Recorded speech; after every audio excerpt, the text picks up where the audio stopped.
Ricardo Sevilla, que ya saben, él es tremendo. Yo admiro también mucho a don Ricardo Sevilla porque se me hace uno de los periodistas que ese sí, este señor que ven ustedes en su pantalla, es un periodista de veras, de adebis, esos periodistas que sí hacen periodismo de investigación, no las jaladas que se inventaban y sacaban en Aristegui, que se robaban de aquí, de allá, no. Estamos ante Ricardo Sevilla, un periodista de raza. Yo, la verdad, considero que Ricardo Sevilla ha sido uno de los mejores periodistas de su generación, especialmente en la especialidad de periodismo de investigación. Good morning por la mañana, señor don Ricardo Sevilla. Muchísimas gracias por tus diferentes palabras, querido Jaime. Pues aquí estamos para presentar nuestro reportaje especial de los miércoles, pues con datos duros como nos gusta y como tú sabes perfectamente que es requisito sine qua non en el periodismo todo, pero que por alguna razón, terrible razón o sin razón, se ha dejado de practicar en los medios de comunicación, pues corporativos, en estas empresas de información, pero que nosotros somos unos anacrónicos y hoy queremos presentar. Fíjate, querido Jaime, que además de darme muchísimo gusto saludarte y felicitarte porque me gusta mucho tu conducción, pues hoy vamos a platicar de un tema que me parece la mar de relevante, porque a la sombra del tema de Genaro García Luna se han dejado de lado otros temas que me parecen de la mayor relevancia. En el caso de Banobras, por ejemplo, el presidente López Obrador ayer se refirió a este banco, ayer en Palacio Nacional, el primer mandatario celebró, de hecho, el 90 aniversario de la creación de este banco que está usted viendo en su pantalla, el Banco Nacional de Obras y Servicios Públicos, mucho mejor conocido por sus siglas Banobras. Durante su conferencia mañanera en el Salón de la Tesorería, el presidente calificó esta fecha como un hecho histórico y no se equivocó, porque Banobras, nos aseguró el presidente, ha sido una institución prioritaria para el desarrollo de México. Ahí mismo compareció el director de Banobras, Jorge Mendoza, que ha comparecido pocas veces, pero que ha realizado un trabajo, me parece, muy, muy diferente al de sus antecesores. Este hombre que ve en su pantalla aseguró que la institución que actualmente dirige ha sido clave en muchas de las obras más importantes del país, como la carretera México-Puebla, Ciudad Universitaria y la Torre, insignia de Tlatelolco. Frente al primer mandatario, Jorge Mendoza Sánchez, que es su nombre completo, agregó que actualmente Banobras sigue cumpliendo con esta misión y justo por ello ha destinado más de 230,000 millones de pesos para la construcción del Tren Maya, el Tren México-Toluca y el ramal del suburbano que va de Buenavista hasta el AIFA. Ahora bien, Banobras, tú lo recordarás perfectamente porque eres hombre memorioso, igual que nuestro público, querido Jaime, fue creado el 20 de febrero de 1933 y esta institución ofrece soluciones financieras para el desarrollo de proyectos de infraestructura y de servicios públicos aquí en nuestro país, en México. Y hace 2 días, esta institución que otrora se llamara Banco Nacional Hipotecario Urbano y de Obras Públicas, cumplió, como hemos dicho, 90 años. El presidente López Obrador aseguró que actualmente Banobras beneficia al país y no a funcionarios corruptos. Esto lo enfatizó, lo subrayó. Y es que lamentablemente no siempre fue así, querido Jaime, público memorioso. No, hubo un tiempo en que Banobras, fundado durante el sexenio de Abelardo Rodríguez Luján, mejor conocido como Abelardo L. Rodríguez, fue un lugar desde donde se cometían toda suerte de fraudes, en especial durante la gestión de Alfredo del Mazo y de Felipe Calderón al frente de esa institución. Sí, ahí estuvieron Felipe Calderón y Alfredo del Mazo maldirigiendo Banobras. Durante el sexenio del panista Vicente Fox, de hecho, Felipe Calderón fue designado director de Banobras. Esto ocurrió en 2003, pero solo duró ahí un añito. Sin embargo, ese año bastó para que el sujeto nervioso que hoy ya no atina cómo desmarcarse de su superpolicía, Genaro García Luna, hiciera de las suyas en Banobras. Calderón, de acuerdo con el presidente López Obrador, pidió ahí en Banobras un crédito para una casa cuando no cumplía los requisitos. La historia fue así, eso no lo cuenta el presidente, pero nosotros sí, desde luego porque tomamos este hilo y vamos, indagamos, preguntamos y encontramos para darle a conocer a usted los datos duros. Ocurrió de la siguiente manera. En junio de 2006, Marcos Fuentes Franco, integrante del Centro de Estudios Bancarios y fundador de Sindicatos Democráticos de Trabajadores de la Banca, reveló en una mesa de análisis justamente sobre la banca que Felipe Calderón, cuando trabajaba en Banobras, no reunía los requisitos para obtener el beneficio de un crédito hipotecario. Calderón, que en ese momento, fíjese usted, tenía una percepción bruta de 174,000 pesos mensuales, incluso por encima del sueldo nominal del presidente de la República, en ese entonces Fox, quien en teoría percibía un poquito más de 158,000 pesos mensuales, no tenía la antigüedad suficiente para acceder al crédito. Sin embargo, eso no le importó, porque no le importa nunca nada, y con solo 8 semanas en el cargo, obtuvo una dispensa de antigüedad y con el documento en la mano, corrió a solicitarle ayuda a Héctor Velázquez Corona, uno de sus hombres de confianza, su amigo, quien por cierto era o fue durante algún tiempo director general adjunto de recursos humanos en Inverlat, hoy Scotiabank. ¿Se acuerda usted? El presidente no lo recordaba muy bien, preguntó y dijeron Scotiabank precisamente. Posteriormente, Héctor Velázquez Corona, curiosamente, fue invitado a laborar como director de administración de Banobras justo cuando Calderón fungió como director por el breve periodo que le digo que estuvo frente a esta banca de desarrollo. Uno de los fraudes de mayor relevancia ocurrió en 2012, durante el gobierno precisamente de Felipe Calderón ahí en Banobras. En ese año, usted lo recordará, Pemex Exploración y Producción formalizó un acuerdo con la empresa Rotary Dirling para obtener 2 contratos para realizar perforación de pozos petroleros y producción. La empresa, en ese momento, apenas entrar Calderón, recibió más de 1,200 millones de pesos para estas operaciones a través de Banobras.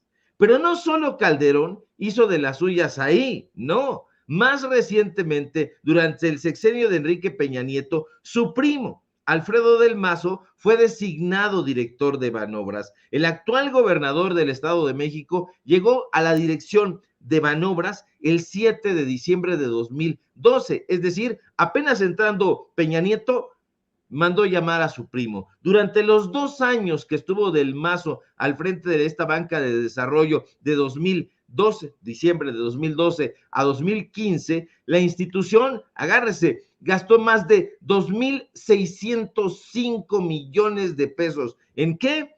En fiestas del Día de Muertos, en regalos, en publicidad, en uniformes, en autos, en camionetas, en árboles de Navidad, en cortinas, en renta de instalaciones, entre otras muchas cosas. Todo ello, no de acuerdo conmigo, de acuerdo con los casi 900 contratos públicos que aparecen en el Portal Nacional de Transparencia. Pero agárrese porque hay más, agárrate querido Jaime, porque tampoco fue ni Calderón ni del Mazo los únicos que se beneficiaron de Banobras, no. Enrique Krause, usted ya conoce al historiador en fraudes y fake news, a través de sus empresas, de 2 de sus empresas, porque tiene 3 hasta ahora que se le hayan detectado, se las voy a enumerar: Editorial Vuelta, Editorial Clio y Letras Libres Interactivo. Bueno, pues a través de una de estas 2, que fue Editorial Vuelta SADCB, obtuvo jugosos contratos de publicidad durante el sexenio de Enrique Peña Nieto. Usted de eso ya sabe bastante, pero además de todo eso, también los tuvo de parte de Banobras. todos por adjudicación directa y todos firmados, como lo está usted viendo ahora mismo en su pantalla, por Leticia Gaona, representante legal de esa empresa y mujer de todas las confianzas de Enrique Krause. El 1 de noviembre de 2017, por ejemplo, la editorial Vuelta celebró un contrato pequeño de 258,620 pesos más IVA, por supuesto, que además la Subdirección de Comunicación Social de Banobras no supo o no quiso explicar en el contrato. Lo único que se supo, como puede verse en el contrato que le estamos mostrando, es que fue por adjudicación directa y fue avalada por la Gerencia de Adquisiciones. No nos dicen qué trabajo iba a realizar, a llevar a cabo, nada de eso. Pero como ese, hay varios ejemplos. Otro de los contratos que recibió Enrique Krause fue a través de otra de sus empresas, Editorial Clio, Libros y Videos, Sociedad Anónima de Capital Variable. Al férreo opositor del presidente López Obrador le encomendaron en esta ocasión la elaboración de un documental relativo al 85 aniversario de Banobras. El contrato foliado con las siglas DAGA diagonal 100 diagonal 2017 está firmado por los representantes de la empresa editorial Clio, Libros y Videos, Sociedad Anónima de Capital Variable, que son Viviana María Mota Murguía y Francisco Javier Lara Bayón. Ya después le voy a contar quiénes son estos personajes, porque vale muchísimo la pena que usted se entere a qué se dedican y le va a dar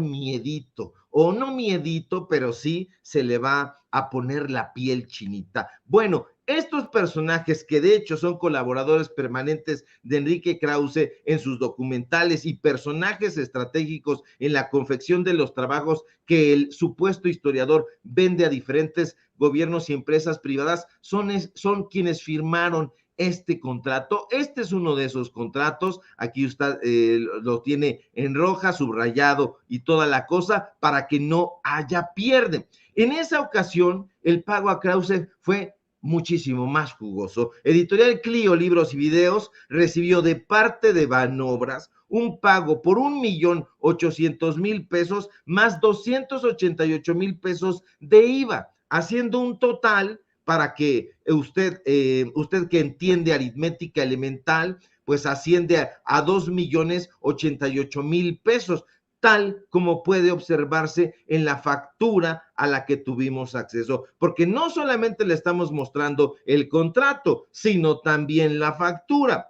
Nosotros le solicitamos, querido Jaime, Editorial Clio, que nos diera detalles sobre estos servicios integrales para la elaboración de este documental, pero hasta la presentación de este reportaje, la secretaria particular de Enrique Krause, Talía Margolis,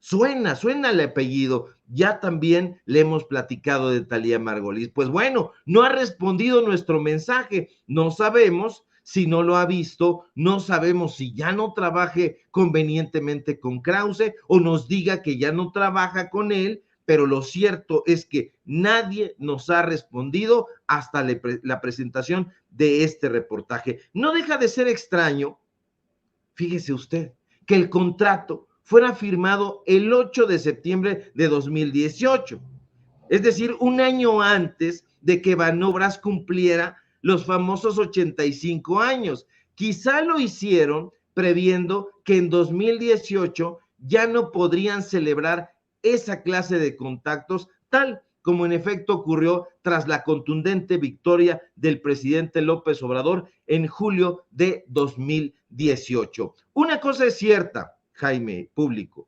Las dos empresas de Krause, que ya no están facturando las cifras millonarias que ganaron durante los sexenios de Calderón y Peña Nieto, están desesperadas.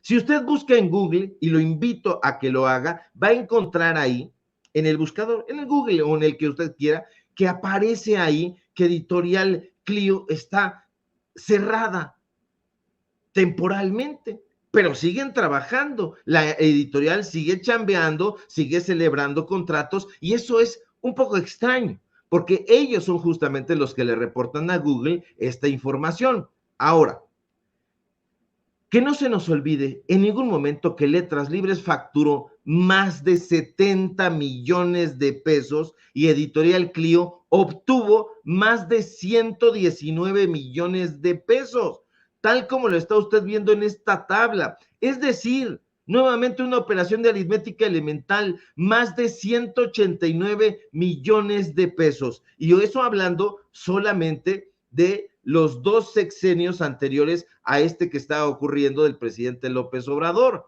No estamos tomando en cuenta el sexenio de Vicente Fox, no estamos tomando en cuenta el sexenio de Ernesto Zedillo y tampoco estamos tomando en cuenta el sexenio de Carlos Salinas de Gortari, porque usted sabe perfectamente que estos personajes también trabajaron y trabajaron prácticamente en la cabecera de estos presidentes del PRIAN. Y esos son, querido Jaime, público memorioso, los datos duros del día de hoy.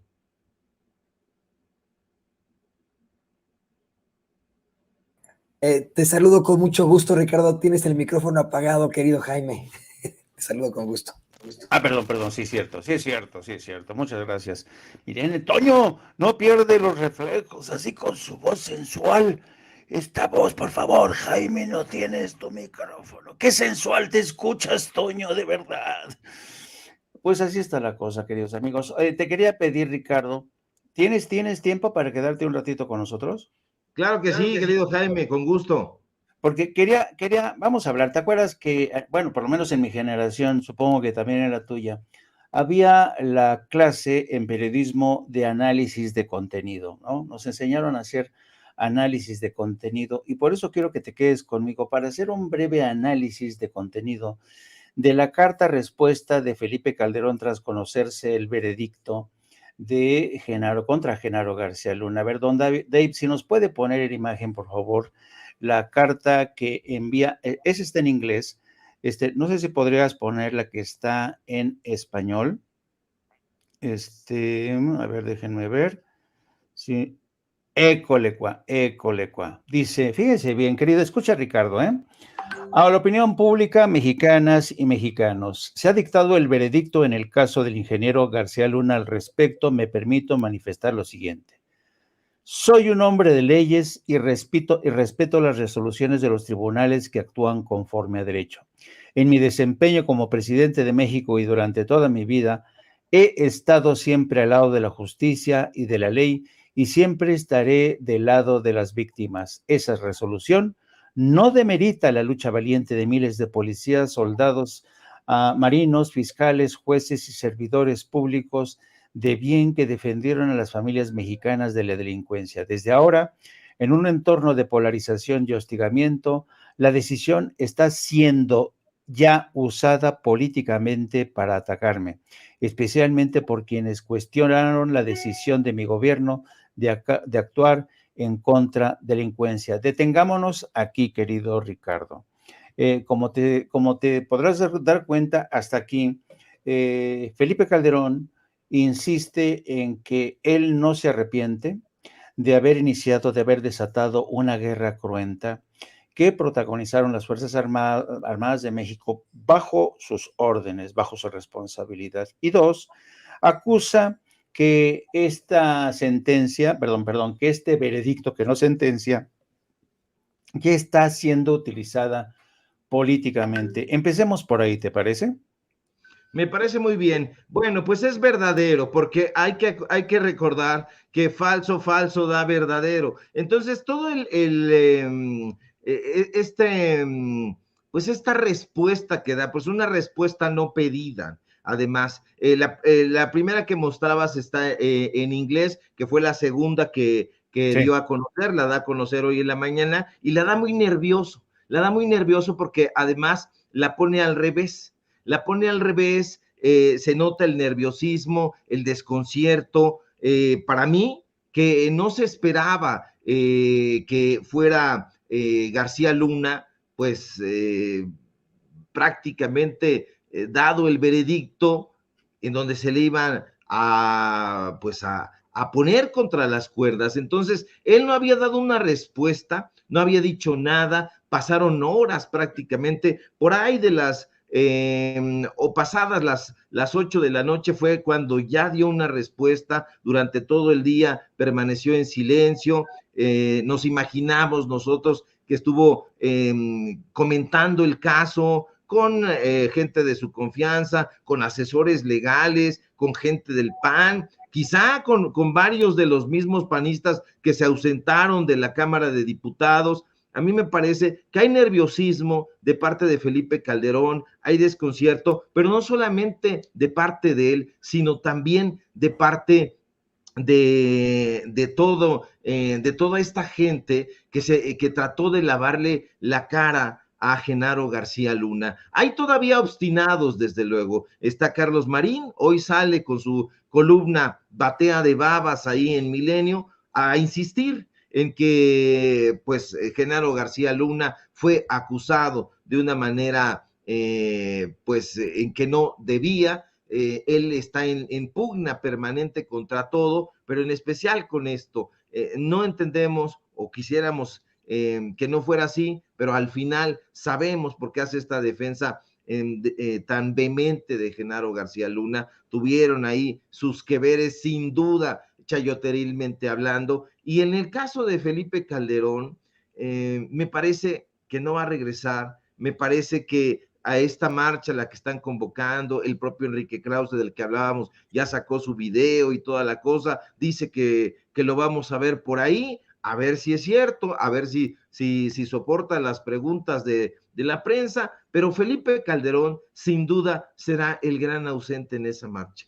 No va a aparecer por México, no va a aparecer por ninguna parte, no hay manera ya de que se deslinde de Genaro García Luna. Esto es un agregado adicional a que no es el gobierno del presidente López Obrador, no es el gobierno federal el que está acusando a Genaro García Luna y a su gobierno de ser un narcoestado. No, es la población que está muy informada, que sabe, que detecta, que percibe y percibió lo que fue su sexenio. Y hoy, con una frase pues que emula un poco a la de Colosio, pues México está ávido de justicia. México está ávido de que estos personajes vayan a parar tras las rejas. Ya está Genaro García Luna tras las rejas, ya estamos esperando simple y sencillamente cuánto tiempo pasará en la cárcel. Hacemos votos dejando a un lado la neutralidad y la hipócrita objetividad que tanto cacarean los periodistas corporativos. Nosotros hacemos votos para que sea una cadena perpetua, que se quede ahí este criminal que apoyó al narcotráfico, específicamente al cártel de Sinaloa, y que causó mucho daño, mucho dolor a la población mexicana. Veo desconcierto en esta carta y la veo simple y sencillamente muy hueca, está trompicante, y si hacemos este análisis de contenido nos vamos a dar cuenta de que no son sino frases hechas, lugares comunes, eslóganes publicitarios, el fraseo hueco de un político que no atina exactamente qué decir, pero no hay nada de fondo, todo es paja, mi querido Jaime. Bueno, aprovechando que está en la imagen, fíjate, quiero que el párrafo que dice lo siguiente, dice: como presidente de México, luché con toda determinación en contra de la delincuencia, con la ley en la mano, sin dar tregua ni hacer distinción entre grupos. Jamás, ojo, jamás negocié ni pacté con criminales, jamás usé la investidura presidencial por abogar por sus intereses. ¿Qué es esto? ¿Es un intento de Felipe Calderón de pintar su raya con respecto a Genaro García Luna? No, es una mentira roñosa. Ya no puede tomar distancia. Él era su jefe, finalmente él lo nombró. Y cuando tú nombras a alguien, o eres gente de toda tu confianza y sabe, y sobre todo en los mentideros políticos. Aquí que no se haga el loco, que no se haga el bobo, sabemos perfectamente cómo se cuecen las habas en el ámbito político y que todas estas cosas no se pueden tapar. O sea, ¿y te imaginas llegando a Genaro García Luna al restaurante Les Champs-Élysées en Reforma, y que con todo el desplegado que él llegaba y con el desplegado que sin duda llegó el rey Zambada, pues no se haya percatado nadie que le diera aviso a Felipe Calderón que ahí se estaba llevando a cabo una reunión entre estos personajes, que él no estuviera enterado. Se hace loco, es una mentira roñosa, por eso digo, y que no pactó nunca con el crimen organizado, ahí lo estamos viendo. Ese, a su lado derecho tenía precisamente a uno de los capos del cártel de Sinaloa, porque no era otra cosa, no era un peón, era un personaje que se hablaba al tú por con los capos del cártel del Pacífico y que adicionalmente los protegía. Entonces estuvo muy por encima de ciertas estructuras de mando. Entonces, no hay forma de que se pueda deslindar Calderón. Exacto, coincido contigo, querido Ricardo. Ahora, fíjate bien, el audio, mejor dicho, que le voy a pedir a Don Dave que nos ponga acto seguido, es muy interesante, es fascinante por las últimas palabras de Felipe Calderón en esta entrevista con Carlos Loret de Mola. Escucha con atención, querido Ricardo. ¿Podemos esperar de Felipe Calderón una disculpa pública si termina siendo condenado en Estados Unidos García Luna? Vamos a ver, yo no quisiera especular, Carlos, y además a mí me parece muy importante, no solo el tema del principio de presunción de inocencia, lo que sí es cierto, y describo allí en el libro de Decisiones Difíciles, es que si es condenado por las cosas que se le acusa, por supuesto que yo lo considero una verdadera traición y una deslealtad, y ahí asumiré mi parte de responsabilidad de haberlo nombrado. ¿Cómo ves? Asumiré mi parte de responsabilidad por haberlo nombrado. Ya se olvidó de esa parte en esta carta en español y en inglés que envía a manera de respuesta. Ahora sí ya no hay ninguna responsabilidad política de Felipe Calderón. Ahora se está tratando de desmarcar como puede. ¿Cómo lo ves, querido Ricardo? Sí, son intentos, patadas de ahogado de intentar desmarcarse, no lo va a lograr, no lo va a conseguir. Este tipo de audios y otras memorias que hay audiovisuales, que hay documentales, la gente las tiene en mente y se va a encargar de recordárselos. Él puede, desde su cuenta de Twitter, inhibir las respuestas, porque eso es lo que ha hecho.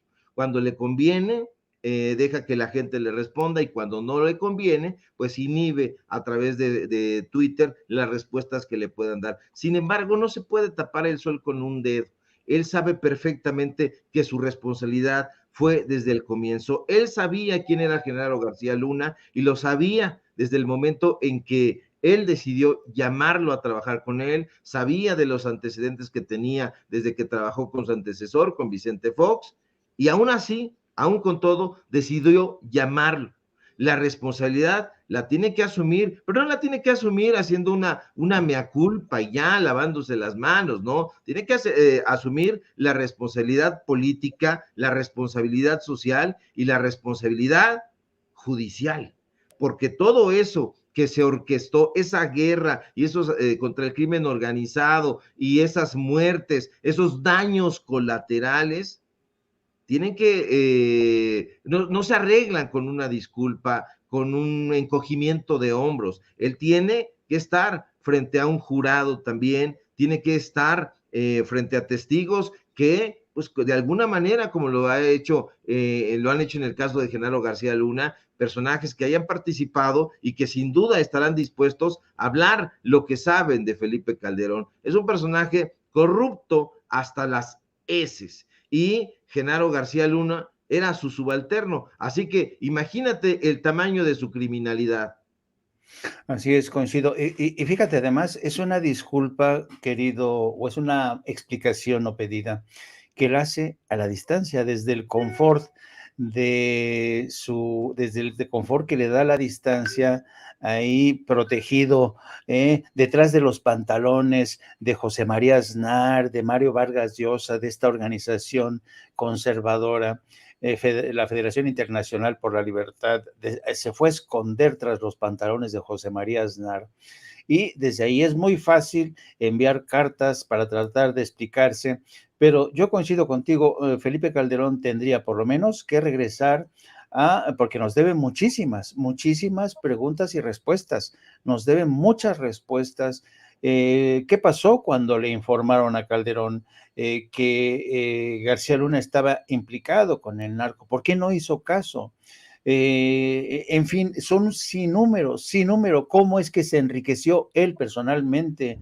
Él ha dicho en alguna de sus intervenciones que él ha perdido ya toda su fortuna. Mentira cochina, a quien quiere engañar Calderón. Así es que yo coincido contigo, maestro Ricardo Sevilla. Te agradezco infinitamente, como siempre, excelente el trabajo de investigación. Te mando un abrazo. ¿Cómo te puede seguir la gente, querido Ricardo?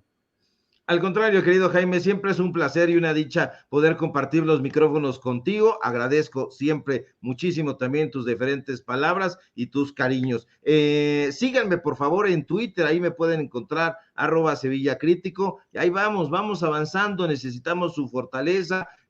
Apóyenos, síganme también en Facebook, Ricardo Sevilla, así nada más. Síganme también en Los Datos Duros, este portal informativo. Síganme en el diario Basta, donde soy columnista. Síganme en Los Datos Duros. Hoy tenemos informativo en punto de las 8:30. Y por supuesto, aquí en La Familia Sin Censura, donde estamos participando al filo de las 11 de la mañana. Te mando un fuerte abrazo a ti, a Vicente, a Toño, a todo el público memorioso. Si todo marcha bien, ojalá que sí. Nos encontramos por aquí el día de mañana.